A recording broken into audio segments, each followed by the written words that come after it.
In this tutorial, I'm going to show you how to connect your email to monday.com using the Emails and Activities app. First, open your monday.com workspace and click the Marketplace icon from the left sidebar. In the search bar, type Emails and Activities and select the app from the results.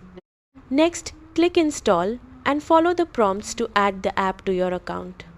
Once installed, open the board where you manage your contacts, leads, or clients. Click Add View at the top of the board and select Emails and Activities. When the new view opens, click Connect Email Account. Choose your email provider, such as Gmail or Outlook, and sign in to your account.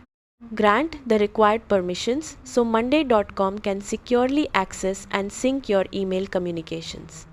After the connection is complete, make sure your board includes an email column containing your contacts' email addresses. You can now open a contacts record to view email history, send emails directly from monday.com, and track communication without leaving your board. Any emails, activities, and interactions can be logged alongside your contacts, helping you keep all communication organized in one place.